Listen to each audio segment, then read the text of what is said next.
J Ping here, checking in, respectmyregion.com. I'm here today with special guest Brett Puffenbarger. We are on the first episode of the North American Weed Tour. Brett, I appreciate you being on with us today. Thank you. How are you? Dude, I'm doing great. Thanks for having me. Man, it is an honor. For those of you guys who don't know, I'm gonna go ahead and let Brett introduce himself. He's a legend. He's somewhat of a myth. We're lucky to have him here today. Brett, if you could share some of the things that you're passionate about in cannabis, and talk a little bit about what you do. Yeah, so I guess I can start with my three hats that I wear on a daily basis. Mm-hmm. So I run a consulting company called Good Ideas. Our big thing that everybody knows us for is Project Mongoose, and I'm sure we'll get into that in a little bit. But basically, we collect horror stories and call out the bullshit in the industry, like full stop, coast to coast. Along those lines, I'm also a co-host on the Cannabis Detector with my friend Kristen Yoder, who's kind of a California OG and calling out the bullshit. And we kind of do a 30 to 45 minute episode once a week where we pick a different topic that we think's bullshit in the cannabis industry, and we go pretty hard into it and kind of give people try to give them a middle ground perspective between kind of the legacy crowd and the Chad world of suits and ties, and everybody kind of gets that. And then there's also a lot of those new MSO companies out there. There's a lot of these, and they're not even MSOs. There's just a lot of cannabis companies popping up that come from not cannabis. Right. Yeah. They're not weed people. They're not even really people that are kind of close to it. I mean, we're seeing kind of this influx of suit and tie lawyers. You know, everybody knows the white guy in the suit jacket with the boat shoes that has a nice Ivy League education or an upstanding college education. And he did what? He worked for a VC fund, or he opened his little liquor brand before this, and now he thinks weed's the next big thing. So yeah, I got a problem with those people, and I call them out pretty regularly. In both of those roles. And then I'm also, I work full-time as the vice president of corporate initiatives for a company called Multi-Chain Ventures. So we do blockchain and cryptocurrency stuff for the cannabis space and have a bunch of cool, weird shit going on. And I guess that's me in a nutshell. So I appreciate you sharing that as well, man. There's a lot of exciting things there. Now, the first couple things that kind of come to mind are, with your daily work in cannabis, can you walk people through what an actual day is like for an entrepreneur like yourself who's wearing multiple hats, who's running multiple businesses, who's creating content? Yeah, man. So I get up pretty damn early. I'm close to the 5 a.m. club. And I run Good Ideas kind of day-to-day operations. So I put together the social media stuff, the marketing things in the morning, a couple of hours until about 9 a.m. So I'm on the East Coast. So I start early East Coast time. So like 5, 6 a.m. I do that for a couple hours every day, and then I start my work at Multi-Chain Ventures, which is a lot of the same stuff. It's just more geared toward the blockchain space than the cannabis space. And then in the evening time, I go back and I reroute. I do more Good Ideas things, whether it's business development calls or kind of, checking in with the other people on the team for that. Yep. And then depending on the night of the week, it's either recording the Cannabis Detector podcast or trying to help out the guys at the Veteran Action Council, which, if people don't know, is basically a group of all of the heads of most of the veterans cannabis nonprofits across the country, where we come together and try to keep a cohesive message amongst the veteran community and kind of come to a consensus on what we agree on. Yeah. If I'm not, that's got to be really important, right? Because if you guys are all doing different messaging in different directions and at different times, then nothing really gets done. We've done that for years, and it was kind of the guys like Ricardo and Etienne and some of them have come together and went, you know what, why are we doing this? It's not like we don't get along. It's not like we don't share 80, 90, 95% of our messaging anyways. Why not move in lockstep? It's a lot easier to move in a large group and kind of put up a unified front, if you will, rather than just being a bunch of smaller organizations. It puts a lot more fucking clout behind it. 100%. We're real big fans, and I think our actions have really proven that we try to work with other people. We, for years, try to do events by ourselves, or be advocates by ourselves, or help people by ourselves, or be the only focal point on we're the only one who can post the exclusive content. It's our video, it's our article, right? Nah, man, I love it when we're all actually working in synchronicity to really achieve great things. It's so cool to be standing at the top, or not even at the top, to be struggling and failing, but at least you're doing it as part of a team. At least you experience that together, For sure. So my next question for you, brother, Cannabis Detector. Talk to us a little bit about that podcast and any of your favorite episodes, favorite stories that you and Kristen have. So my favorite episode is probably the first episode where I was a co-host. So Cannabis Detector has gone back several years. It's Kristen's baby. I think anybody can look her up and know pretty quickly. You know, she's got 15, 16 years in the industry. She started in California back in the really old school days.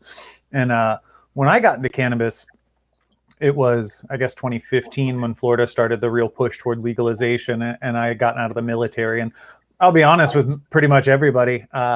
I didn't smoke weed till I was in my mid 20s, and it was one of those situations where it wasn't even on my radar. Like, you probably can't tell from my accent and the way I talk now, but I'm from Hickville, USA, a one-stoplight town in the middle of bumfuck nowhere in Virginia, and it just wasn't part of what we did. We drank Natty Light and Dip Spit, you know what I mean? It wasn't part of our world. So for me, I got into cannabis because I was a veteran who was hurting. I did 3 tours overseas, so that's something I don't talk about a whole lot, but it's the truth. And I had a struggle, you know what I mean? And I ended up getting into a fight with my ex, and she said something kind of shitty. She was like, well, you should smoke a joint. I hear veterans do great at it. And I didn't know dick, like nothing about it. So I literally bought an eighth off her mom for like $70 and had to YouTube how to make a gravity bong to figure it out. And from there, it kind of changed my life. So back then was the very beginnings of the industry in Florida. And so that story is the first time you smoked? That's how it came about? Yeah, I mean, I might have taken a bong rip in high school like one time, but it just wasn't my thing. But yeah, that's how my relationship started with weed, period. Like, it was like, all right, I'll try it. Like, traumatic to some extent, to be honest. I couldn't imagine. It's like when you tell your mom or your parents or your girl, like, yo, go take a chill pill, and then they actually go take pills. Like, right. Yeah, it was one of those things. I'll be honest with you. I had that I think everybody's probably at this point seen the meme of Johnny Cash sitting in the bushes eating the whole fucking cake. I was that guy with a watermelon. Like, I cut a watermelon in half and I was like, I'm going to do it. And I was just eating it with the spoon, like didn't even chop the shit up. Like, I don't remember what I watched or anything. Like, I was zooted, like straight up blasted. And I woke up the next morning and I felt fine. And I was like, wait a minute.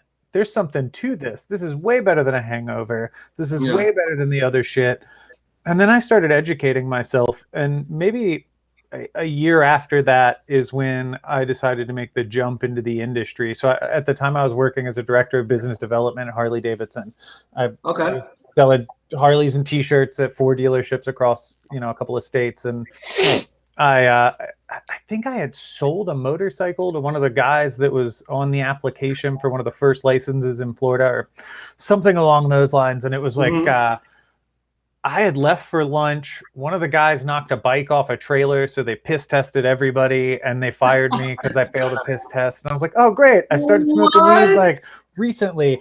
Yeah. And so I called the guys at Knox Medical, which is now Fluent Cannabis Care. And I was like, hey, let me get a job. Like, I know how to run retail. Something people might not know is Harley makes more money selling t-shirts and like fucking like jackets than they do selling motorcycles. So I was like, cool. It can't be that different. It's a lifestyle brand. Like, if we really think about it, that's what cannabis is. We sell a lifestyle. We sell a way of being, and Harley's the same way. And I was like, well, I bet I can figure this one out. It's helped my life a shit ton. I went from 9 pills at the VA to none. Like, I'm good. I lost like 95 pounds. It was great. Like, wow. Congratulations on that too, man. All those things you just said. Wow. That's so powerful. Yeah, it was just like a wild ride for me. I was like, I'm in. Like, let's do this. So I guess my big claim to fame back then was I opened the first store in Florida. I made the first legal sale in Florida. If you go into like the little like system, like my name's the little first red name in the track and trace. It's like over the counter sale. I think I sold like a vape cartridge and a bottle of tinctures to like a 21-year-old college girl who had like muscular dystrophy or cerebral palsy or one of those. I don't remember her exact condition, but it was like, I just remember it. We took a picture. She had her little service dog. It was real cute. It was an exciting day, I guess. So awesome. I still have the first photo of my first sale. Yeah. As a bartender. Yeah. I still have my first, it still comes up on Facebook, still comes up on my phone's memories. Man, I wish I had saved that into memories. I still have the photo, but I don't get like the reminder every year. So yeah, man, that was my like kind of transition into smoking weed and then crash course directly into the cannabis industry. And yeah, what else do you want to know? Dude, no, I thank you for sharing all that. I mean, that's part of that, man. Huge. Now we're obviously. I gotta grab a lighter real quick. So pardon me for being a failed stoner here, real quick. Unless do I have one right here? This is the J Ping live stoner shit, y'all. Man. Well, let me grab a lighter real quick. Now, in the meantime, y'all, we have some comments going on. Gentleman over here said, "A divided we fall." A gravity bong. That's like trial by fire. So, real quick, I'm gonna grab a lighter. I have a question for you. Talk to me about your favorite consumption methods. We just had 710. Are you a dabber? Are you an vape guy? What are your thoughts on what do you use? So I'm not a big dabber. I have been in the past. I don't have a problem with it or anything. It just doesn't work for my world. I'm heavy on vape pens. I survive off of them all day, every day. I think anybody who's ever seen a past podcast or news appearance with me sees that I'm the guy that's just like pretty regularly. I'm also a big fucking fan of my Volcano. Okay. I have sarcoidosis, which is a terminal lung condition. My immune system attacks my lungs and fills it up with shit. So a Volcano for me is probably the best way to go. And Wow. So I use that on the weekends, and it was also my COVID safe way of being able to share weed with people. Like when you were doing the little bit of social distance, social activities. Are you sharing? Are you sharing joints again with people or no? I don't see enough people right now to have to worry about that. So like, I live in Virginia. One of my partners at Good Ideas lives here. The other one lives in Oklahoma. So that's not a big deal. And then all of the people at Multi-Chain Ventures are based out of Las Vegas. So it's not like I see people regularly enough to do it. At least not to go smoke weed with people in Virginia. I'm sure there's not just session. Although it did legalize out there, correct? Or West Virginia? Yeah, totally legal. I am not breaking a single damn law right now, so I'm okay with that. Did you buy that from a dispensary then? Nope. I will refrain to answering where this came from. We have legal possession and we have legal home grow in Virginia, but we are 2.5 years out from having legal recreational sales. We do have a medical market, but it's probably the most fucked medical market in the whole country, in that it is not only what Florida has, as in forced vertical integration, limited license, regulatory capture structure, like only good for big business. It is also regionally sequestered. So there are 5 licenses for the entire state of Virginia. They've only given out 4. The 5th one went to MedMin and they screwed up and lost it. And now they're suing the state, so they can't give another one. So they're screwing other people out of it. And even if you do get a med card, which I have a Virginia medical card, you can only get concentrates. So you can only get like a vape pen and some tincture. Yeah, right. I love your little pipe. I love the pipe pen. That's awesome. Yeah. So even if you do, that's all you're getting. You're not getting flour. So flour's all good, but you can't buy it anywhere. You just have to, it has to materialize into your world. I like that, materialize into your world. Yeah. That's crazy. So weed in Virginia, man, you can grow at home. You can consume safely, probably not in the public view as per usual, but even still, to be able to sit on your back porch and know you're good, like, what a peace of mind. What peace of mind now. Big shout out to Virginia, man. That's so cool. Yeah, nobody expected the fucking Old South, like the bastion of like Civil War culture, was gonna go like, hell yeah, weed. We're good. We're good with it. And it happened fast as fuck. Like, it's not like they were talking about it for years. Like, no. This was a surprise. No, and I was living in Florida at the time. So I'm born and raised in Virginia. Like I said, one stoplight town. I was living in Florida at the time, and as soon as I saw the stuff, I was like, yep, time to pack up and move. Gotta go. Time to go home. Because I guess it's like Virginia, like you could go to Michigan, Oklahoma, or Florida, and Florida makes the most sense out of any of those places, in my opinion. Yeah, so I was in Florida from the time I got out of the military till April of this year. So we just moved back to Virginia. Wow. And I'm actually trying to get on the Cannabis Control Authority board to be a regulator for the state, which is really unusual for me because I'm kind of, that guy that spends a lot of time telling the government what they're doing wrong. So I guess if we're going to be honest about it, I'm trying to do the opposite. Like, be the change I want to see for once. And so I'm talking to the Secretary of the Commonwealth out here and some of the people on the board or like on the selection committee or whatever you call it. So maybe I'll get to do that too. Like that would to be real, I really resonate with that, bro. I really resonate with that a lot. I was on the student union recreational campus board at my college, and I was a big DJ throwing parties, breaking all the rules. And I did that so I could earn favors and learn how to play the game better, how I could figure out how to really perform at life or have the impact I wanted to have. And so I really applaud you for that, because 99.9999999 people, we all talk. We're all talk. We talk. You and I were known for talking. I was in a little meeting the other day. I was like, "Yo, I specifically am looking to have you, Kristen, and Brett as a host of different shows that we're doing." And I'm like, I'm not ready to be next to them, man. I said I'm not ready to be next to them, man. Like, and so I was like, I said I got to get some more skin in the game.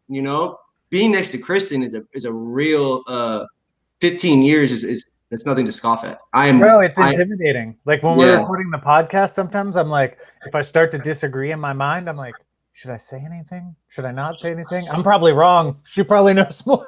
100%. I only ever speak on behalf of, my Washington, medical customer to recreational customer. Just like you, I was not one of the first people to sell weed in the state, but I was at the fanciest pot shop ever in that state. And at BuzzFeed, that was the shop that we were on there. I was one of the first sales there, and I was a big face at that store. I really take pride in knowing my shit, and big respect to Kristen for you can get every degree in the world, but experience doesn't change. Experience is everything. I feel like at this point, like if you look at it nationally, right? Like a year in the industry is kind of like, it's like dog years or some shit, where it's like if you're in it the full year for sure, right? If you make it like a year, 2 years, like legit working in the industry, you're like touching on seasoned status. You're not a newbie anymore. And you at least got 3 to 9 more gray hairs at least. You hit 5 years and you're pushing like real OG status. To be people talk to me as if I'm an OG. To me, that's like disrespectful, right? To the other people. I am not even at 5 years. I'm at 4 and change. Right, I'm just over 5, and I'm like, what? Hey, hold on. Like, I think I got some shit figured out, but like, there's people that have been doing this for like a hot minute, right? Like, right. A lot of those people, though, to that point, a lot of those people, though, they were consistent for years, and then in this digital recreational era, their mindset has shifted away from a lot of that. It is not to say it's harder or it's more difficult. It's cheesier now. This shit's tackier now. Everyone's doing it. I was at an event the other night. I was at a comedy show the other night, and there's a bunch of cannabis people, bro.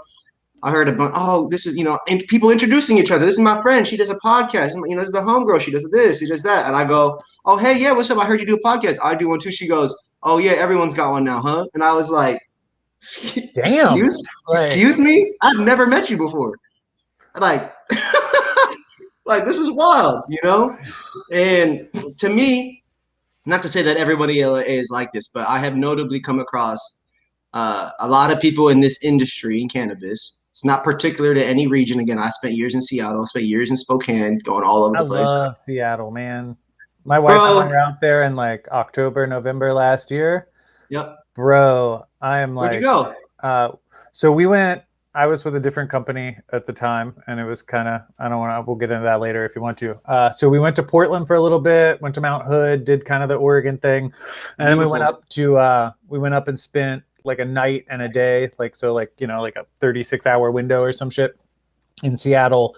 So the most fun thing we did was obviously the Space Needle and the Chihuly Museum. Like that shit's cool. And then we were really sad to find out that Cafe Nervosa from Frasier was closed, because I'm a huge closet Frasier fan. Like we were so stoked on it. We're like, it's Frasier, like in a town, like expecting to see Kelsey Grammer around every corner, even though everybody knows that's not true. Right. We went to some like basement gin place. If I could remember the name, I would totally give it a plug, because it was dope. It was literally like bathtub gin in a basement, and you had to go find like a door in a back alley behind like a little theater, and I was like, what the Yeah, shit? yeah. You go in and you like go down. Totally dope, bro. Like we had the best time in Seattle. There's a lot of I used to drink. I no longer really drink like that, but I am about to restart drinking again because we're about to start doing beer reviews, IPAs and stuff. It's in our wheelhouse because of Washington and Oregon and stuff, you know. That makes sense. We got to get back in it. But when I used to go out in Seattle a lot, this is when I used to work at Microsoft and had the money back then.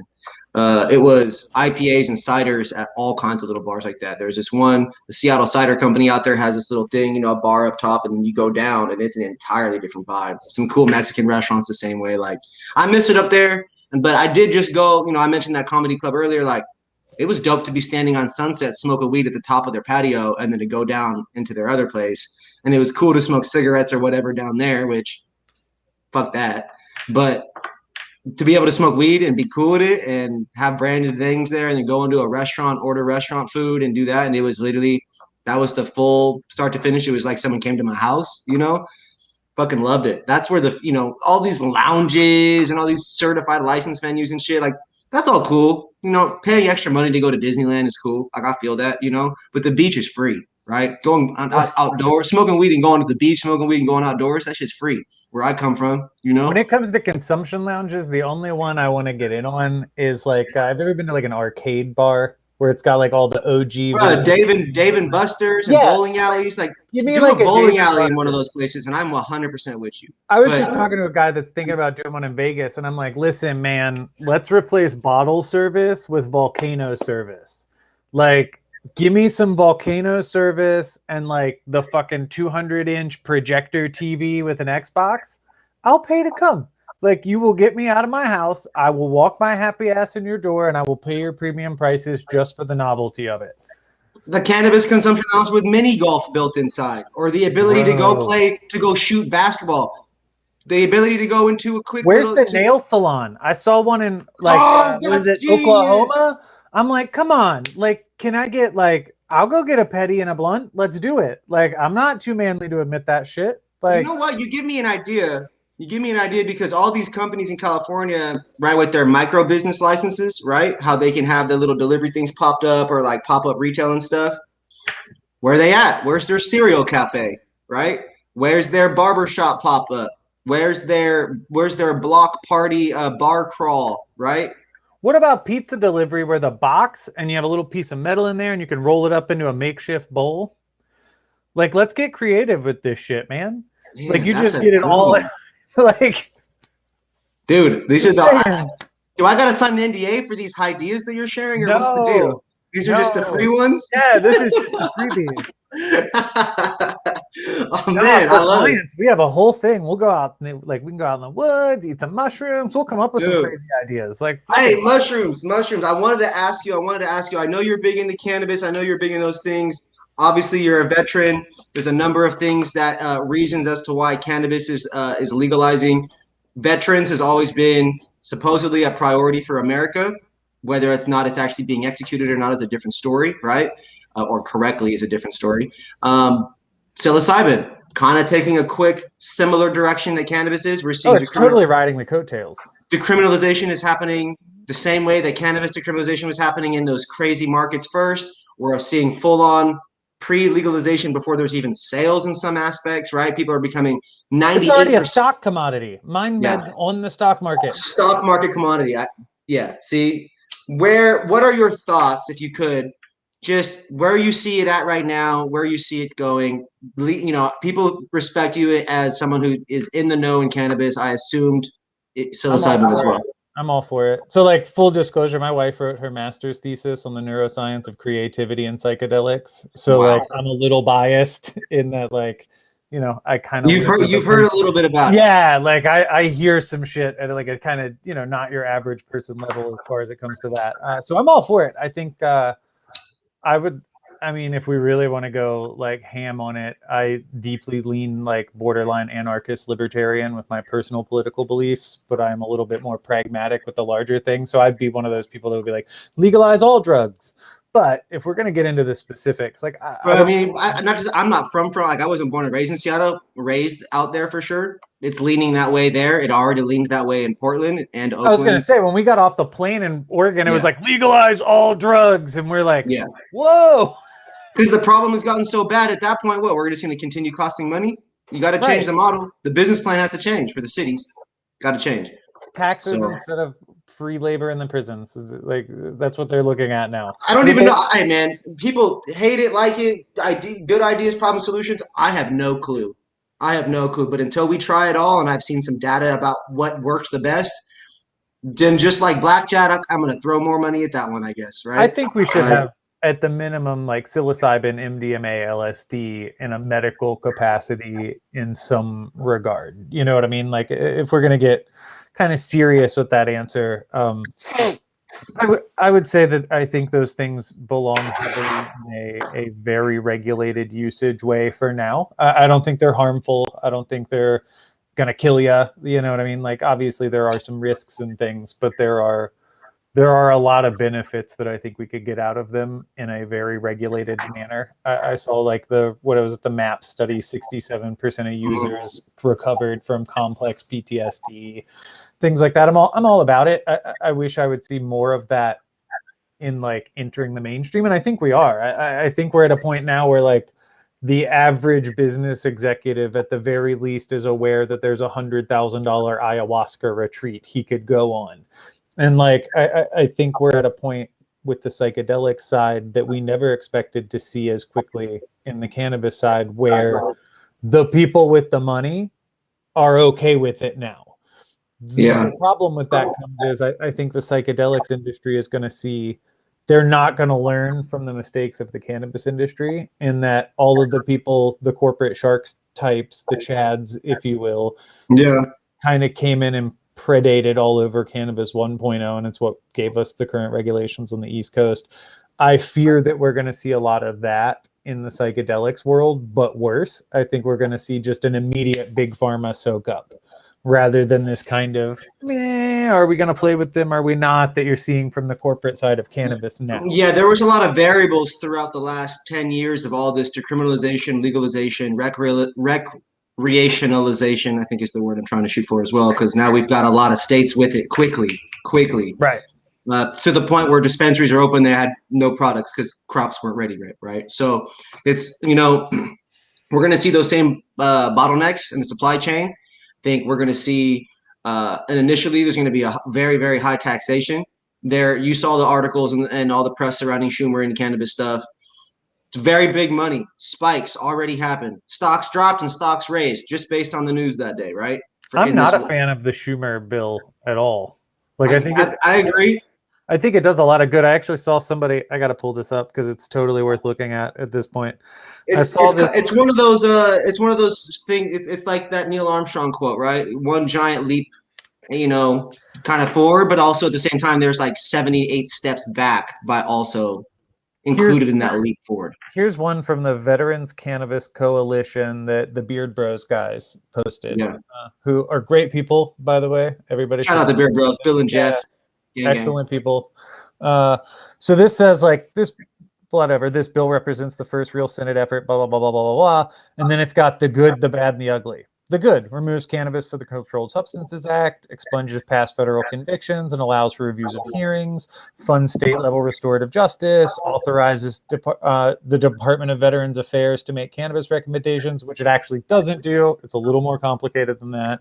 And then it ends the 280E kingpin tax. Those are all great. I think anybody, I don't give a shit if you're like the most ardent, like legacy guy that's just like legalize it like a tomato, or if you're the Chad who just wants to make some money off of it. I think we can all agree that that's the good, regardless of where you stand on it. The bad, Treasury Department track and trace, not a huge fan of that, though I think we all knew that was coming. I think they had to do it. Yeah, they're going to get their money.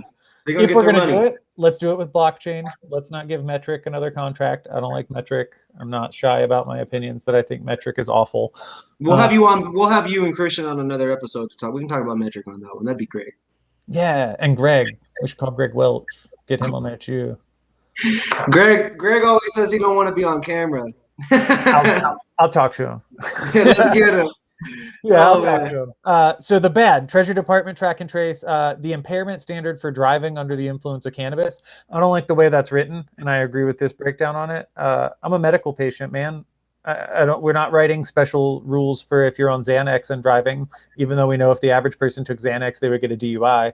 Like I think there should be some medical exceptions built into that. And I don't like it when laws are written in that way where they could be construed more constrictive than we think they should be. We saw how fucked up that happened in Florida, Maryland, Illinois, They're yada yada going to be yada. interpreted that way over 80% of the time, 90% of the time, and it's going to be specifically inflicting Black and Brown communities. Right, exactly. Like plain and simple. I Yes. get it. I like that they thought about it. I'd like to see it written in a more specific way so we know exactly how it's going to get enforced. For example, like in Washington, they just changed the rules. You know, the BLM stuff that happened over the last year, or the last 2 years, well, 15 years at this point now, like dating back even to Trayvon Martin stuff now. They really started rewriting a lot of the police laws there. And there was a release today by the chief of police for Federal Way, Washington, which is south of Seattle towards Tacoma. They're not even going to be able to chase people, you know, unless they 100% know probable cause that that car that is the one with the person in it. There's no pulling people over and guesswork. It is letting people go, right? So it's really interesting to see how we're going to see extremes lefts, extremes rights in this, and how it's going to be applied, and especially in cannabis consumption cases while driving and medical patients. Pull out a card, are we going to be good to go? Yeah, like, am I all right? Like, and I'm not talking about being like as brazen as I think some people are. You know what I mean? Like taking bongs in the driving. cars, Right? Like, I'm not talking about paraphernalia that, in the like, cars. I should be able to have this in the fucking car with me and it not be a problem. I should be allowed to pop on a piss test because you're not telling me exactly how much I have in my system. Like, I'm gonna have it in my system. I take enough weed every day that I'm going to fail a piss test for the next 90 days straight. Like, we all know that. Yeah. Like, it's kind of bullshit. I don't like the cap on adult use cannabis sales, and I don't like the vape flavoring ban, though I get the vape flavoring ban, and I know that's outside of cannabis too. The overall country is pretty against vape flavorings right now. Individual states kind of have different rules, but my fear here is that terpenes in, like, as particularly when you see kind of like the shady shit that a lot of East Coast companies do where they use plant-based terpenes and add it to distillate and call it a strain name and yada yada yada, but is that going to start qualifying as a flavoring ban? Because that is a flavor. It tastes like fucking blueberries when you know what I mean, like, or whatever it is. Like, please be on all those councils. I will write any article for you to help you be on those councils. I don't like the barring people with past felony cannabis convictions from federal permitting, and I do not like a 25% federal excise tax. Yeah. Like, I get it. You're going to tax it. It's a commodity. They tax alcohol. They tax tobacco. They're going to put us in the vice category. 25%, a shit ton. Yeah, we're already at 40 over here. So right, yeah. Add 25. To me, that means that the state tax is going to change.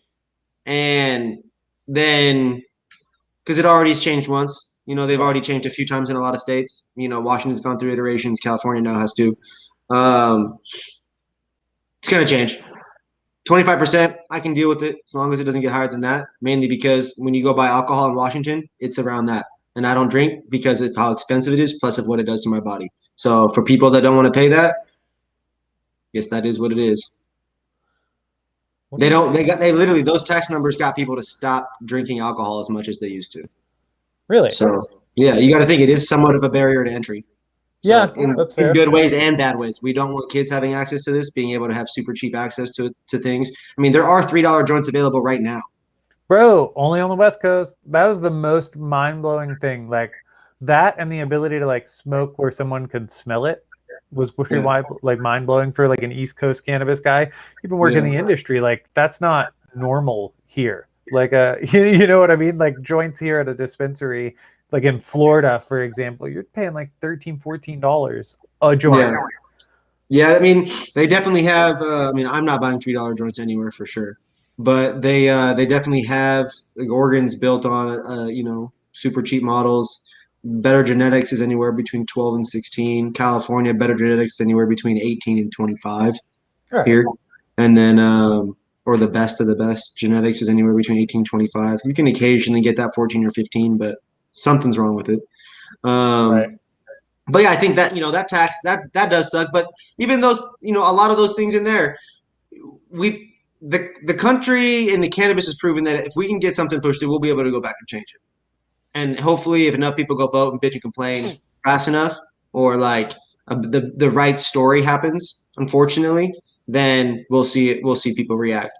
But we definitely don't want to do this too quick. We definitely need people like you guys, you and Chris, in these kinds of groups and committees, helping to really roll through this legislation. Yeah.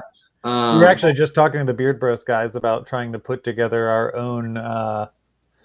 I don't want to give away too much, but everybody's seen like the DC comics. Like there's this Justice League, and then there's the Injustice League. Well, like I'm that guy that thinks like the U.S. Cannabis Council and NORML and some of these organizations are kind of the Injustice League at this point. Like I think most of them started with good intentions and have kind of morphed into a bunch of OGs who are willing to sell out or who have brought in corporate shark type people to help them sell out.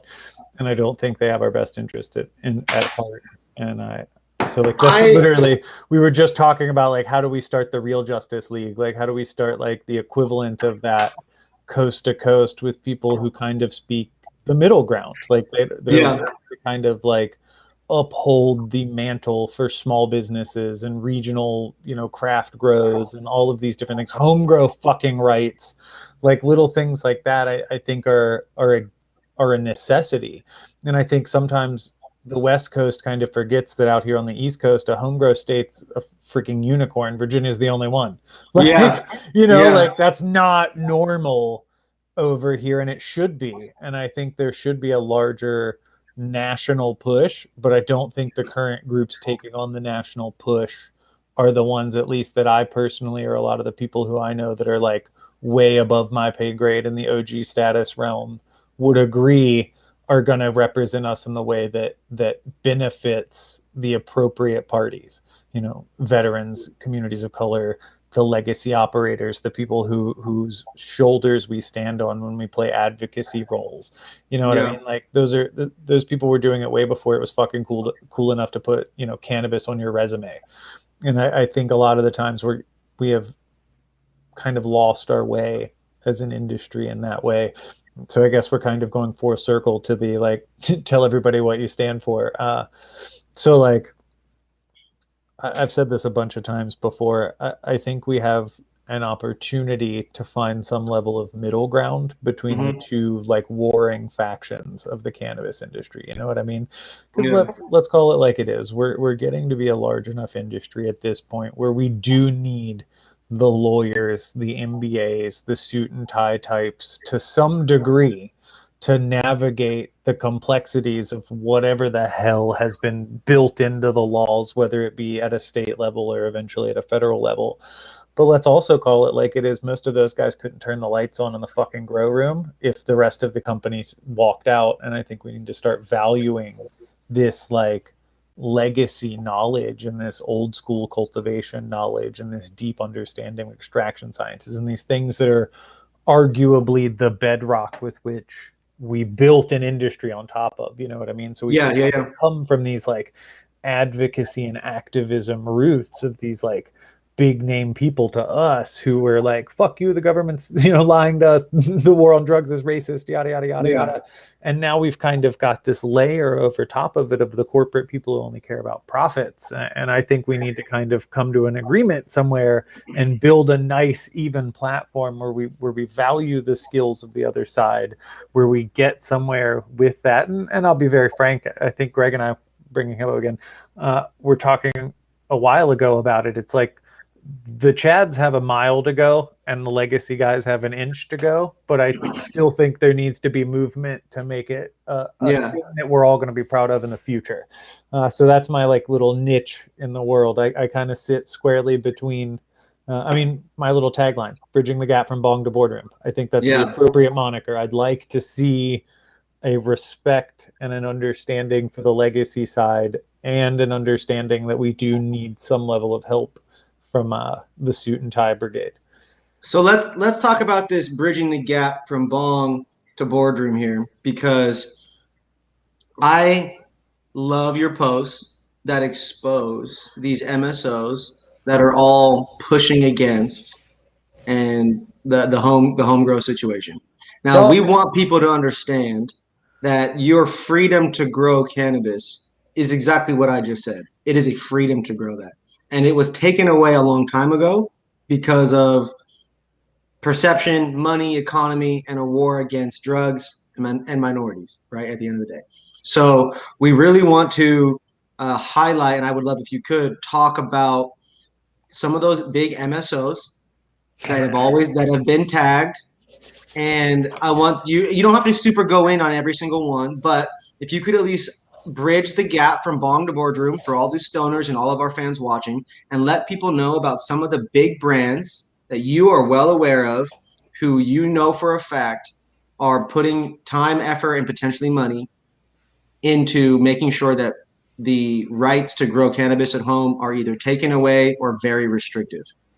oh man, I've got to grab a torch though to take a dab because no, you're good. this Let's is gonna be a real deal learning let's opportunity start for us. with let's start with home grow. Home grow rights should be a must for anyone who wants to see a long-term, long-standing cannabis industry. And if we really want to talk about it, I'm not one to compare cannabis to alcohol very often, but alcohol is the only other post-prohibition industry we have. And something people don't talk about a fucking enough is that there was 84 years, maybe 85 years between the end of alcohol prohibition, right? Like, no more bootleggers, like no more bashing the things, to the legalization of homebrew. And what have we seen in the last 10 or 15 years since that got legalized? And you mentioned it at the very beginning of this podcast. Craft brews, craft distilleries, craft beer bars, a resurgence of a culture of local sourced craft shit where you can go know the guy brewing your beer. You can go know the guy distilling your gin, whatever it is. That's already built into cannabis. We had that built into the community way before anybody put this shit on a resume, way before anybody was talking about it on LinkedIn, way before anybody was even considering this to be a legitimate way of life, right? That's already built in there. And if we want to touch on like the fucked up part of the war on drugs for that for a minute, you know what's really fucked up? The thing that, rich white dudes in their boat shoes and stuff are going to jail for is the same, or getting rich for is the same thing that communities of color and lower class people are going to jail for it. And all they've done is criminalize an alternative stream of revenue, a legitimate, obviously legitimate now stream of revenue, because now you have the legal side, right? So we'll start there. Home grow or bust, plain or simple. You can see it in past past industry change, that is where we're at, right? So now we're getting into the MSOs, right? So an MSO, for anybody who might not know, is a multi-state operator. Multi-state operators, and particularly when I use that term, I'm driving toward the 12 or so pubcos. Green Thumbs Industries, Trulieve, Ascend Wellness Holdings, MedMen, who's some other big players. Cresco, if you want to start getting into Canadian LPs because they're starting to buy licenses here, you've got Canopy, Acreage, Hexo, Cresco, whatever. I think everybody gets the idea at this point, right? Those names that he just said, y'all, those are big companies that have cannabis brands, licenses, dispensaries. Hundreds of millions of dollars minimum in company valuation. Hundreds of millions, if not into the billions. I mean, Trulieve just bought Harvest to be 2.1 billion or some ludicrous amount, right?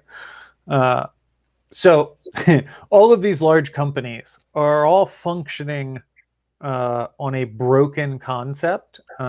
So I won't name names because I'm not trying to get sued, but a particular law firm effectively developed the Western Hemisphere's cannabis market, and they did it in a very broken way. So they used oil and mining futures to determine the way we would set up the cannabis industry, and then that leads to pump and dump schemes because it's used off of the broken concept that if you grow it, they will come. If you grow it, they will sell. And they actually set this up first in Canada with the LPs, and look at the situation the LPs are in right now. There's literally 6, 7, 8 times the amount of stuff grown that they need. right? Oh God, it's horrible. Selling- Yeah, Canada's crazy up there right now. And those companies are just, and now they're hiding it through mergers and acquisitions, so it looks like they're doing stuff, but all they're doing is strapping anchors onto sinking ships, right? Yeah. Like, so that's more Canada. Now you come into the United States. Let's start with kind of this misnomer that there is a cannabis industry. There's not.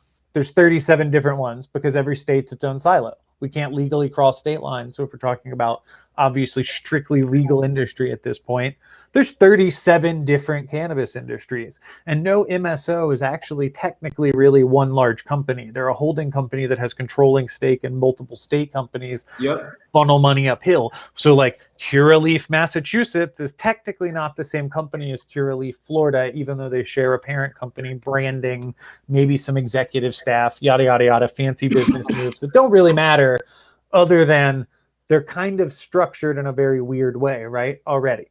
So all of these companies, are under the impression that home grow hurts their bottom line. And the only reason they do that is because none of them have reached the level of operational efficiency where they can actually produce on scale the way companies in Oregon, Washington, California, maybe Colorado, or your black market, legacy market guys do. They just can't do it because they're not cannabis people. And what they've ended up doing, and through Project Mongoose, the whole collecting stories thing, we've got enough stories about this exact maneuver to blow minds. But basically they'll hire a legacy guy, or even worse, they'll find a shady way to buy a legacy guy and his plants. They'll get him to write all the SOPs and best practices, and then they'll cut them out of the business, fire him, and go hire some first year biology, first year out of college biology grad and growing fucking tomatoes or something to come run their grow operation. It's a ludicrous thing. So this is also sounds very risky. So not only that, think about their business model off the rip. Each MSO right now is a vertical operator in a given state. And they're usually openly admitting to, my favorite one is Bo Wrigley, the CEO of Parallel. Yes, that's Wrigley, the Wrigley gum guy, literally went in Forbes recently and said something to the effect of, we only like to participate in vertically integrated, limited license markets. Now, I'm not putting words in his mouth, but I am saying my opinion of that thought process is real simple. You only want to play in places where you can stack the deck in your favor. And if you actually look at their bottom lines, if you actually look at how much money they're making, they're not. They're not making any money. Most of them are not profitable. They're just staking this claim that they're going to be profitable. And now you see this whole merger and acquisition game. And what's the public relations move that you see coming out of that? They always say the same thing. We're just trying to get bought out by consumer packaged goods companies. We're trying to get the attention of Procter & Gamble. Coca-Cola is going to come in and give a shit about us. Name your whatever, consumer packaged goods, alcohol, tobacco company. Yeah, one of the big ones on that viral map everybody can see on Google when you look at who runs the world. Right, exactly. They all want to get bought out by those. But if I were them, right? If I were those people at these big $100 bajillion mega corporations that we all know are going to become by and large from Wall-E in 20 years anyway, so who really gives a shit? But if I were them, why would I buy a failing company that can only participate in the broken, sequestered cannabis legalization landscape now? What happens if tomorrow, should we wave a magic wand and legalization happens? Whether that's legalization like I'd like to see it, or legalization as Chuck Schumer has proposed it, or legalization somewhere in the middle, because let's call it like it is. There's lots of different definitions of legal. That could be everything from legal like a tomato to legal I have to go to CVS and get it from my doctor. But somewhere in there, regardless, we're going to have two major factors take an effect, right? So the one that plays in the MSO's favor is banking.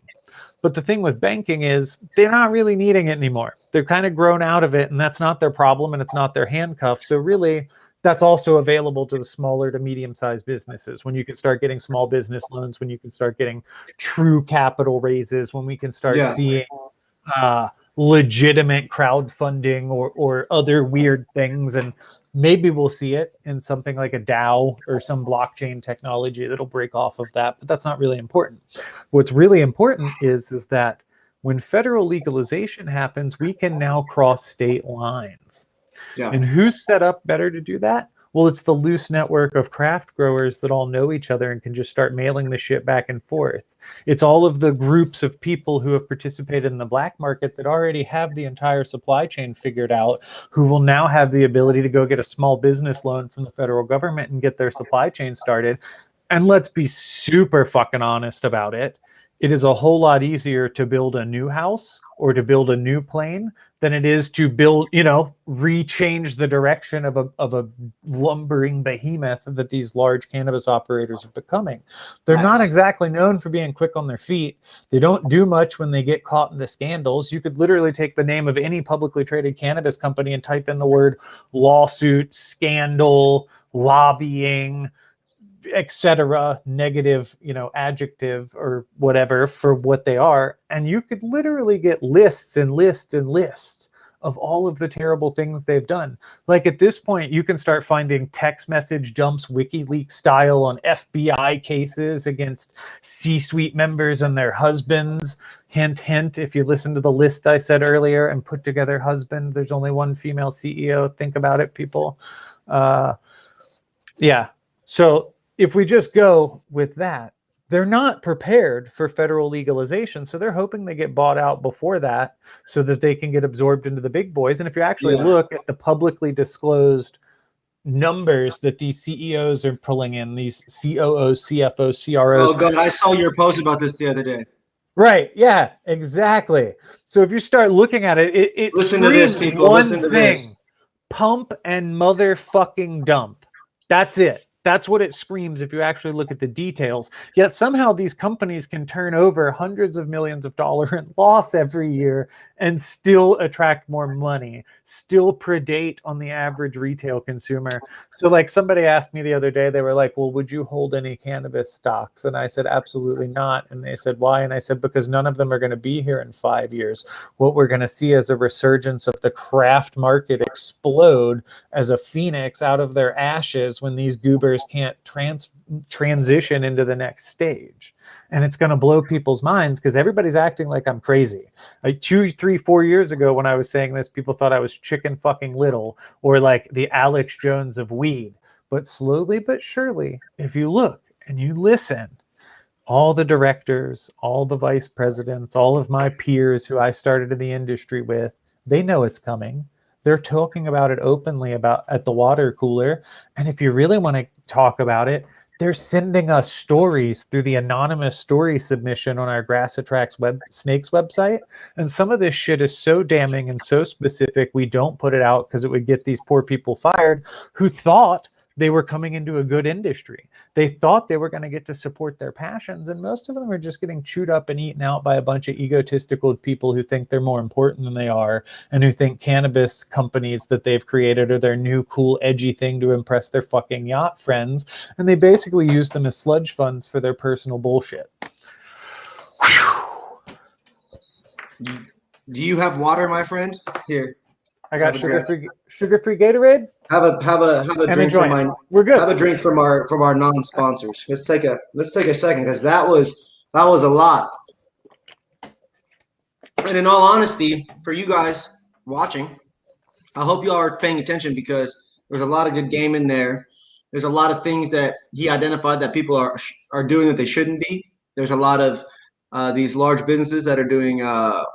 They're doing an interesting style of business. They're investing a lot of money into what they think the industry is going to be like. And there is a good portion of us that believe that what they're doing, doesn't make a lot of sense, but they're dumping a lot of money into it. There's got to be some method to their madness, but I'm not sure, but I know that I side with you and Kristen and a lot of the people that believe that as soon as legalization happens, the small business owner will be the quickest earner in this space. Your local drug dealer that is a cure company, that is a Lowell Farms, even though they're big funded from one of those MSOs, they're gonna be able to kill it because they're in 500 legal stores now. But if they were only vertically integrated, if they only were in the market to the Wrigley point before, if they were only in those certain kind of markets, they're not able to be flexible and go do other things. There are certain MSOs or there are certain MSOs that own companies that those companies are positioned to do good things, but the MSO is not nearly as flexible, right? Yeah, none And of them are telling a good brand story either, with the exception of maybe Cookies. But even they're starting to, in my opinion, fall into the corporate trap. I mean, they hired the former Florida cannabis czar who kept edibles and flower illegal for years because he held vape stock or some ludicrous something like that. And I'm like, I had hopes for you guys to be that first big national brand that really like kicked ass, and now you're just buying into the rest of the corporate world. It really, you know, we have no, and I want to believe that these companies, I want to believe that they're all doing the right things. I want to believe in Cookies. I want to believe that it's right, but I've not yet made hundreds of millions of dollars myself, so I don't know what it's like to think and have bad thoughts at that level. And at the end of the day, there's a lot of big opportunities going on up there, and I'm sure the thing at the top of a lot of those people's minds is not patience.